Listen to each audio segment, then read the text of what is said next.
नमस्कार और स्वागत है। आज हम एक काफ़ी दिलचस्प ओपन सोर्स सॉफ्टवेयर पर बात करने वाले हैं, प्रोजेक्ट लाइव। सुना है प्रोजेक्ट मैनेजमेंट के लिए बहुत काम का टूल है। हाँ बिल्कुल। और आज जो हम बात करेंगे वो असाइनमेंट ऑन क्लिक के एक लेख पर आधारित है जिसका टाइटल है प्रोजेक्ट लाइव ओपन सोर्स परियोजना प्रबंधन का परिचय।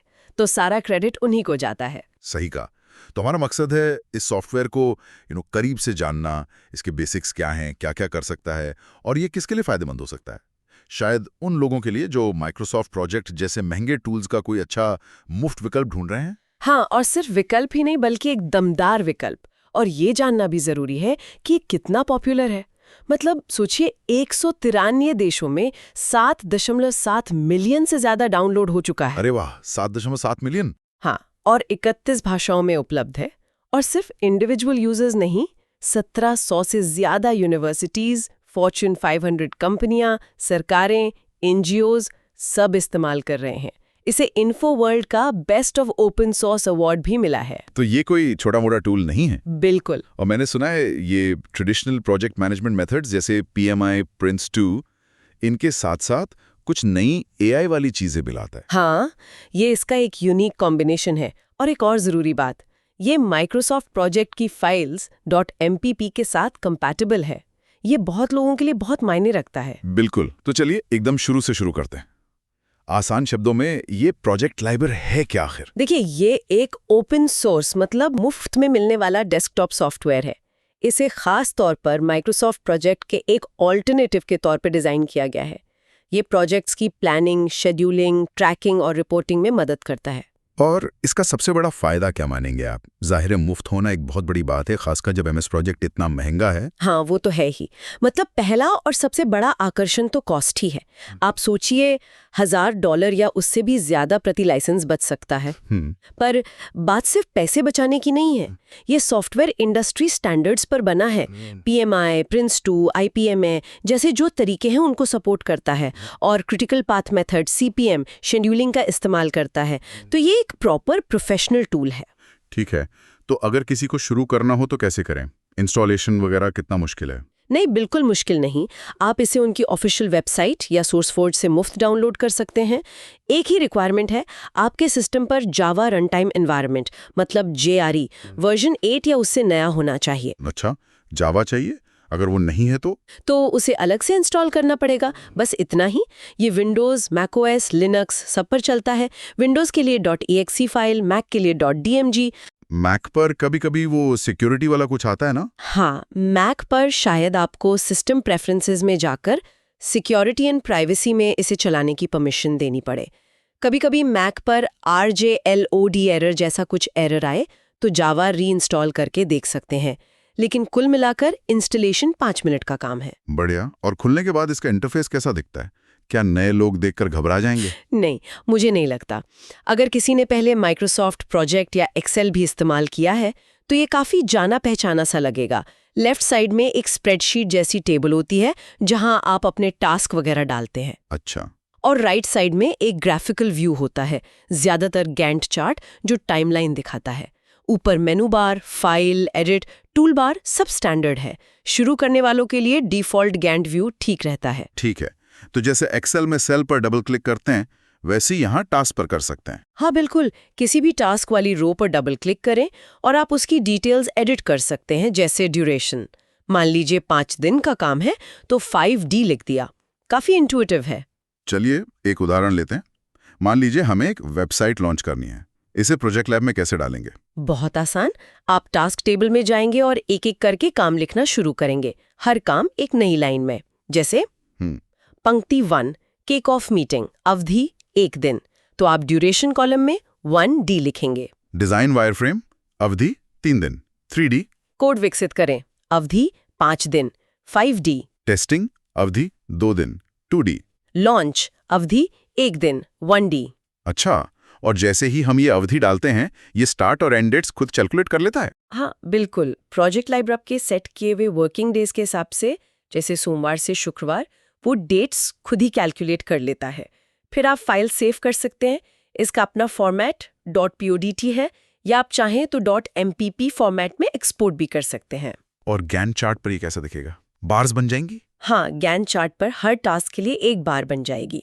बार की लंबाई उसकी ड्यूरेशन दिखाएगी, तो आपको एक नज़र में पूरे प्रोजेक्ट का टाइमलाइन दिख जाता है। तो मतलब शुरू करने के लिए मुख्य बात ये है कि काम लिखो, अवधि डालो और विजुअली देखो।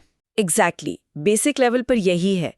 काम क्या है, टास्क्स, उनमें कितना समय लगेगा, ड्यूरेशन, और ग्रांट चार्ट पर वो कैसे दिखते हैं, ये असास है। चलिए अब थोड़ा सा और आगे बढ़ते हैं। क्या हम कामों को ग्रुप कर सकते हैं? मान लीजिए डेवलपमेंट एक बड़ा काम है, उसके अंदर कोडिंग और टेस्टिंग आते हैं, ये कैसे होगा? हाँ, बिल्कुल कर सकते हैं। इससे कहते हैं सारांश कार्य या समरी टास्क्स बनाना। आप बस जो उपकार्य हैं, जैसे कोडिंग और टेस्टिंग, उनको मुख्य कार्य डेवलपमेंट के नीचे इंडेंट कर दीजिए। इंडेंट मतलब थोड़ा राइट में खिसका दें? हाँ, बिल्कुल। टूल बार में बटन होते हैं इंडेंट आउटडेंट के। इससे एक हायरार्की बन जाती है, जिसे वर्क ब्रेकडाउन स्ट्रक्चर या WBS कहते हैं। और जो समरी टास्क जैसे डेवलपमेंट है, उसकी ड्यूरेशन अपने आप उसके अंदर के सब टास्क से कैलकुलेट हो जाती है। बड़े प्रोजेक्ट्स के लिए यह बहुत ज़रूरी है। समझ गया। और वो माइलस्टोन क्या होते हैं? जैसे प्रोजेक्ट अप्रूवल मिल गया। माइलस्टोन मतलब मील के पत्थर। ये प्रोजेक्ट में महत्वपूर्ण पॉइंट्स होते हैं, जिनकी अपनी कोई ड्यूरेशन नहीं होती, मतलब 0 दिन। जैसे प्रोजेक्ट अप्रूवल, डिज़ाइन फाइनल हुआ, बीटा रिलीज।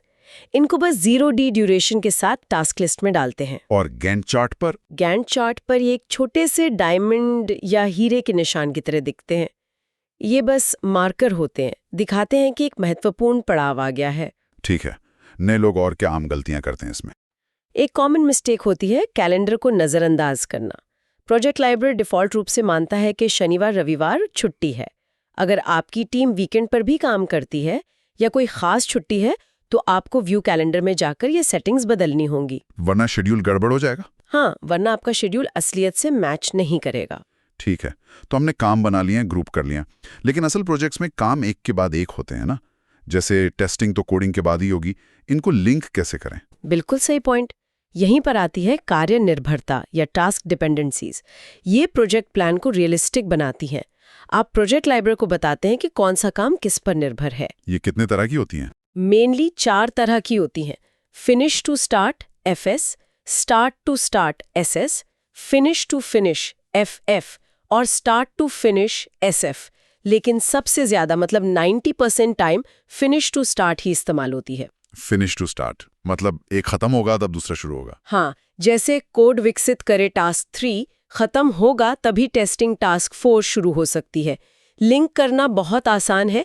आप या तो दोनों टास्क सिलेक्ट करके टूल बार में लिंक आइकॉन पे क्लिक कर सकते हैं। अच्छा। या फिर जो टास्क बाद में होना है, जैसे टेस्टिंग, उसके प्रीडिसेसर्स पूर्ववर्ती कॉलम में पहले वाले टास्क का ID लिख दें।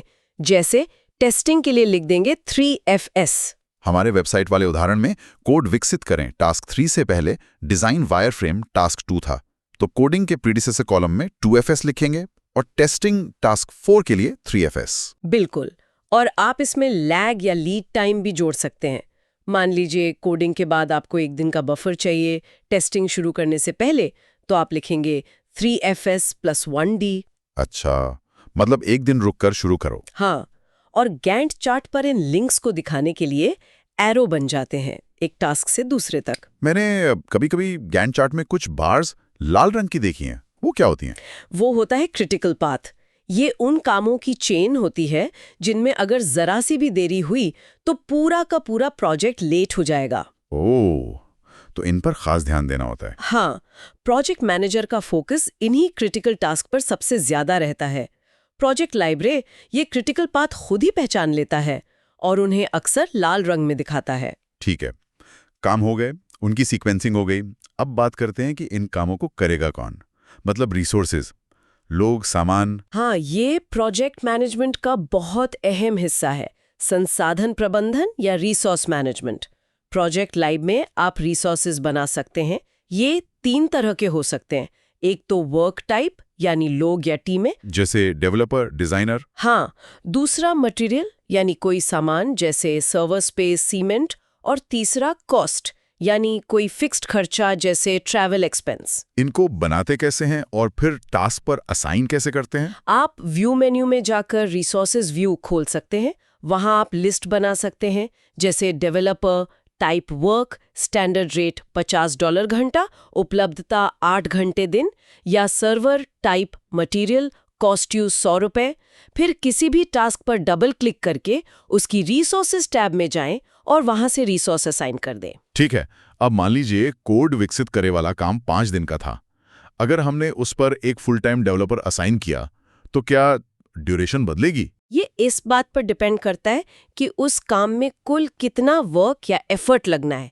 मान लीजिए 5 दिन के टास्क में कुल 40 घंटे का काम है। अच्छा, अगर आपने एक फुल टाइम डेवलपर असाइन किया जो दिन में 8 घंटे काम करता है, तो 40 घंटे का काम 5 दिन में ही पूरा होगा। ड्यूरेशन 5 दिन ही रहेगी। लेकिन अगर आपने एक पार्ट टाइम डेवलपर असाइन किया जो दिन में सिर्फ 4 घंटे दे सकता है, तो वही 40 घंटे का काम पूरा करने में 10 दिन लग जाएंगे। प्रोजेक्ट लाइब्रेरी ये कैलकुलेशन खुद कर लेता है। ये तो बहुत काम का फीचर है। लेकिन क्या होगा अगर हमने गलती से एक ही डेवलपर को एक ही टाइम पर 2 अलग-अलग कामों में लगा दिया? अच्छा सवाल है। तब होती है ओवर एलोकेशन की प्रॉब्लम। मतलब रिसोर्स पर उसकी कैपेसिटी से ज्यादा काम आ गया। प्रोजेक्ट लाइब्रेरी से पकड़ लेता है? हाँ, ये इसे पहचान सकता है। अक्सर रिसोर्स यूसेज व्यू में ये लाल रंग से हाईलाइट हो जाता है कि फलाना रिसोर्स ओवर एलोकेटेड है। और इसका हल क्या है? एक ऑप्शन है रिसोर्स लेवलिंग। टूल्स मेनू में लेवल रिसोर्सेज का ऑप्शन होता है। सॉफ्टवेयर खुद कोशिश करता है कि कामों को थोड़ा आगे पीछे खिसका कर रिसोर्स का लोड बैलेंस कर दे। ऑटोमेटिकली? हाँ, कुछ हद तक ऑटोमेटिकली, या फिर आप मैन्युअली शेड्यूल एडजस्ट कर सकते हैं, या हो सकता है आपको कोई और रिसोर्स लाना पड़े। आप हर रिसोर्स के लिए अलग वर्किंग कैलेंडर भी सेट कर सकते हैं। हाँ, जैसे कोई पार्ट टाइमर है जो सिर्फ मंगल, बुध, गुरु को काम करता है, तो उसका कैलेंडर आप वैसा बना सकते हैं। कैलेंडर की बात आई तो क्या हम पूरे प्रोजेक्ट के लिए भी कैलेंडर कस्टमाइज कर सकते हैं? जैसे देश की छुट्टियां डालनी हो। हाँ बिल्कुल। टूल्स मेनू में चेंज वर्किंग टाइम का ऑप्शन है। वहां आप प्रोजेक्ट का डिफॉल्ट कैलेंडर बदल सकते हैं। आप उसमें राष्ट्रीय छुट्टियां जोड़ सकते हैं या वर्किंग आवर्स बदल सकते हैं। ये कैलेंडर फिर सभी टास्क और रिसोर्सेज पर लागू होता है जब तक कि किसी रिसोर्स का अपना स्पेसिफिक कैलेंडर ना बना हो। ठीक है, यहां तक तो काफी कुछ खबर हो गया। ये सब प्लानिंग की बातें थी। अब मान लीजिए प्रोजेक्ट शुरू हो गया। अब हमें ये ट्रैक करना है कि हम प्लान के हिसाब से चल रहे हैं या नहीं। ये कैसे होगा? हाँ, ये बहुत ज़रूरी है। इसके लिए हम इस्तेमाल करते हैं बेसलाइन का। प्रोजेक्ट शुरू करने से ठीक पहले आप अपनी पूरी प्लानिंग का एक स्नैपशॉट ले लेते हैं।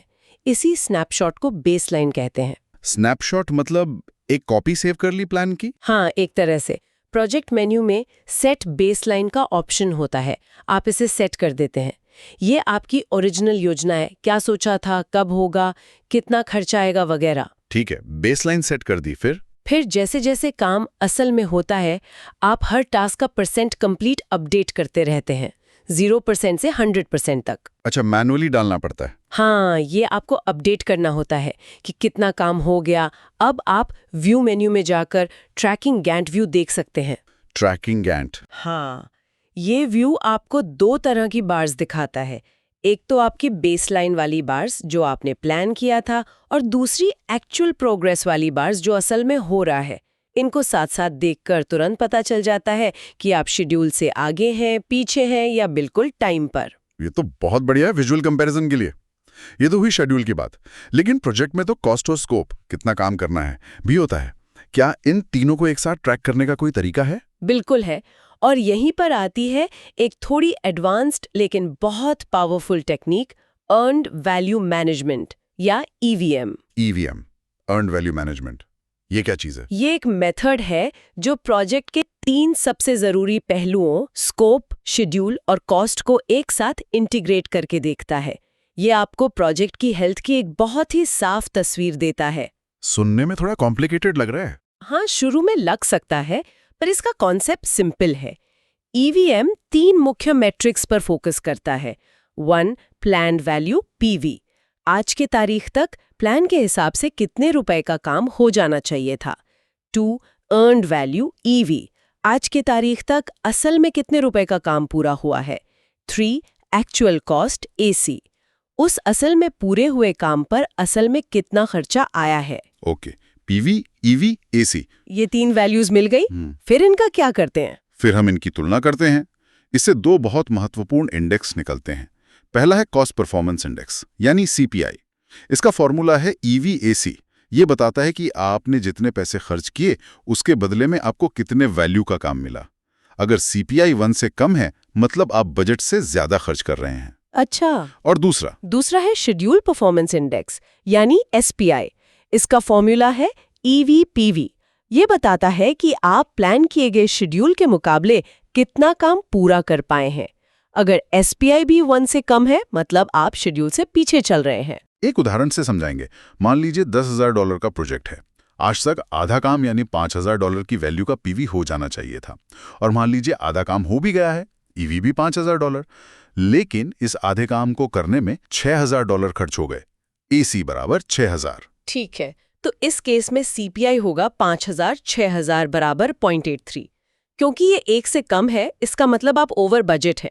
हर $1 खर्च करके आपको सिर्फ 0.83 की वैल्यू मिल रही है। और SPI के लिए हमें PV चाहिए था जो $5,000 था, और EV भी $5,000 है, तो SPI बराबर 5,000 बटा 5,000 बराबर 1। इसका मतलब आप शेड्यूल पर तो ठीक चल रहे हैं, लेकिन कॉस्ट ज्यादा लग रही है। अच्छा, तो ये दोनों इंडेक्स अलग अलग कहानी बता सकते हैं। हाँ, हो सकता है आप टाइम पर हो पर ओवर बजट, या अंडर बजट हो पर लेट, या दोनों में ही पीछे हो। प्रोजेक्ट लाइब्रेरी में आप ये EVM वाले कॉलम्स जैसे PV के लिए BCWS, EV के लिए BCWP, AC के लिए ACWP इंसर्ट करके इन्हें ट्रैक कर सकते हैं। इसकी असली ताकत क्या है? बस ये पता लगाना कि गड़बड़ है? नहीं, इसकी असली ताकत फोरकास्टिंग में है। इन CPI और SPI ट्रेंड्स के आधार पर आप ये अनुमान लगा सकते हैं कि प्रोजेक्ट खत्म होने तक टोटल कितना खर्चा आएगा। इसे एस्टिमेट एट कंप्लीशन या ESC कहते हैं। और क्या आप डेडलाइन तक पूरा कर पाएंगे या नहीं, ये मैनेजमेंट को टाइम पर करेक्टिव एक्शन लेने में मदद करता है। ये वाकई पावरफुल लगता है। अच्छा, ये सब तो हुई डेस्कटॉप वर्जन की बात जो मुफ्त है। आपने शुरू में AI का जिक्र किया था, वो कहाँ था पिक्चर में? हाँ, वो आता है प्रोजेक्ट लाइव के क्लाउड वर्जन में। ये एक सब्सक्रिप्शन बेस्ड मॉडल है, मतलब इसके लिए पैसे देने होते हैं पर यूजर पर मंथ। अच्छा, तो क्लाउड वाला पेड है। हाँ, डेस्कटॉप वर्जन पूरी तरह फ्री है, लेकिन क्लाउड वर्जन में कुछ एक्स्ट्रा एंटरप्राइज लेवल की क्षमताएं हैं। जैसे कि क्या फर्क है? क्लाउड में आपको मल्टी प्रोजेक्ट पोर्टफोलियो मैनेजमेंट मिलता है। मतलब आप एक साथ कई सारे प्रोजेक्ट्स को मैनेज और ट्रैक कर सकते हैं। रोल बेस्ड एक्सेस कंट्रोल होता है, मतलब कौन क्या देख सकता है या बदल सकता है ये आप कंट्रोल कर सकते हैं। टीम्स के लिए बेहतर है मतलब? हाँ, रियल टाइम कोलैबोरेशन होता है, कई लोग एक साथ काम कर सकते हैं। इंटरैक्टिव डैशबोर्ड्स मिलते हैं, और जो सबसे अनोखी चीज है वो है AI प्लानिंग असिस्टेंट। ये क्या करता है? आप बस नेचुरल लैंग्वेज में, मतलब जैसे हम बात कर रहे हैं वैसी आप उसे बताते हैं कि आपको किस तरह का प्रोजेक्ट बनाना है। जैसे आप कह सकते हैं एक नया सॉफ्टवेयर लॉन्च करने के लिए प्रोजेक्ट प्लान बनाओ जिसमें डिजाइनिंग, कोडिंग, टेस्टिंग और मार्केटिंग के फेज हों। और वो बना देगा? हाँ, AI आपके लिए टास्क की लिस्ट, उनके बीच डिपेंडेंसी, एक गैंट चार्ट और यहाँ तक कि जरूरी रिसोर्सेज का सुझाव भी दे सकता है। और कमाल की बात यह है कि ये किसी भी भाषा में काम कर सकता है, स्पेनिश, अरबी, हिंदी। ये तो कमाल है। लेकिन क्या ये AI वाला प्लान भरोसेमंद होता है या बस एक रफ आइडिया देता है? देखिए, ये टेक्नोलॉजी अभी भी इवॉल्व हो रही है। ये यकीनन एक बहुत अच्छा स्टार्टिंग पॉइंट दे सकता है, खासकर अगर प्रोजेक्ट काफी कॉम्प्लेक्स है, आपको घंटों की मेहनत बच सकती है। लेकिन इसे आंख बंद करके फॉलो नहीं करना चाहिए। एक अनुभवी प्रोजेक्ट मैनेजर को हमेशा इसे रिव्यू करना होगा, अपनी समझ और अनुभव के हिसाब से इसे फाइन ट्यून करना होगा। ये आपकी जगह नहीं ले सकता, पर ये एक बहुत शक्तिशाली सहायक जरूर बन सकता है। समझ गया। तो मतलब डेस्कटॉप वर्जन इंडिविजुअल या छोटी टीमों के लिए जो मुफ्त और पावरफुल सॉल्यूशंस चाहते हैं उनके लिए बेस्ट है, और क्लाउड AI वर्जन बड़ी ऑर्गेनाइजेशंस, कॉम्प्लेक्स पोर्टफोलियो और एडवांस कोलैबोरेशन फीचर्स के लिए है, पर वो पेड है। बिल्कुल सही समरी है। कई लोग या टीमें डेस्कटॉप से शुरू करती हैं और जब उनकी ज़रूरतें बढ़ती हैं तो वो क्लाउड पर माइग्रेट करने का सोचते हैं। ठीक है।